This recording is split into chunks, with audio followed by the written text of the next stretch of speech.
अगर आज खुदा आपके दिल का दरवाजा खटखटा रहा और आप उसे पहचान ना पा रहे हो तो कभी कभी खुदा बड़ी आवाज में नहीं बोलता, कभी कभी वह बस दस्तक देता है और अक्सर हम उसी दस्तक को नजरअंदाज कर देते हैं। वह सुबह बहुत खामोश थी, न कोई शोर था न हंगामा, लेकिन उसी दिन कुछ ऐसा होने वाला था जो सब कुछ बदल देने वाला था। वह कोई जोर से दरवाजा खटखटाने की आवाज नहीं थी, बल्कि फजल की दस्तक थी भाई। ऐसी दस्तक जो कानों से नहीं सीधे दिल तक पहुंचती है। दानिएल अपने छोटे से घर में अकेला बैठा था, लेकिन दिल बहुत थका हुआ था। जिंदगी ने उसे समय से पहले बड़ा कर दिया था। उसके वालिद कई साल पहले चल बसे थे और उसकी वालिदा दिन रात मेहनत करती थी। दानिएल के भी ख्वाब थे, मगर अब वे टूटे हुए शीशों की तरह लगते थे। चमक तो थी, लेकिन छूने पर दर्द देते थे। उसने गहरी सांस ली और धीरे से कहा, क्या खुदा ने मुझे भुला दिया है? वह पहले बकायदा चर्च जाता था, दुआ भी करता था, लेकिन अब सब कुछ कम हो गया था। यकीन भी, उम्मीद भी। उसे लगने लगा था कि खुदा सिर्फ उन्हीं लोगों की सुनता है जो मुकम्मल होते हैं, और वह खुद को नाकाम समझने लगा था। तभी दरवाजे पर हल्की सी दस्तक हुई। दानिएल चौंक गया। इतनी सुबह कौन हो सकता है?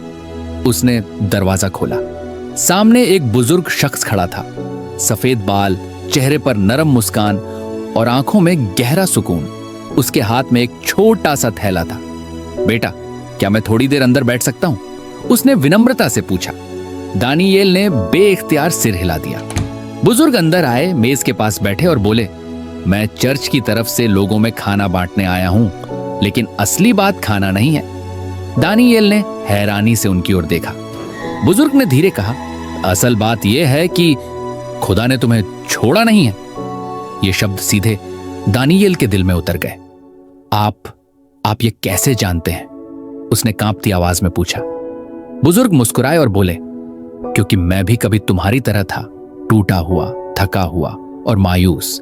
लेकिन जिस दिन मैंने यीशु मसीह पर भरोसा किया, उसी दिन फजल ने मेरे दिल के दरवाजे पर दस्तक दी। दानिएल की आंखें भर आईं। यीशु मसीह मुकम्मल लोगों के लिए नहीं आए, बुजुर्ग ने कहा, वह टूटे हुए दिलों के लिए आए हैं। इन शब्दों ने दानिएल के भीतर जमी खामोशी तोड़ दी। उसने अपने डर, अपनी नाकामी, अपना दर्द, सब कुछ बयान कर दिया। बुजुर्ग ने उसके लिए दुआ की, एक साधारण दुआ, लेकिन पूरे दिल से।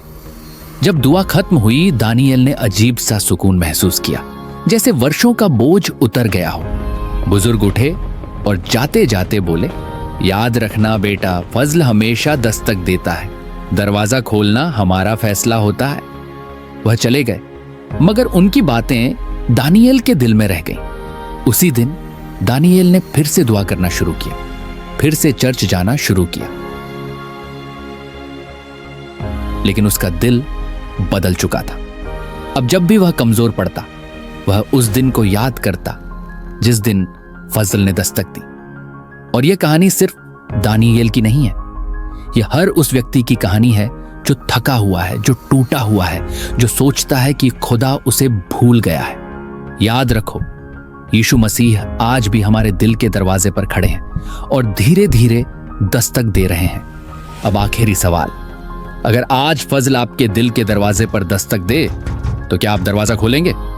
कमेंट में सिर्फ एक शब्द लिखिए। आपको ये कहानी पसंद आई तो लाइक और सब्सक्राइब करें और अपने दोस्तों के साथ भी खुशियां बांटें।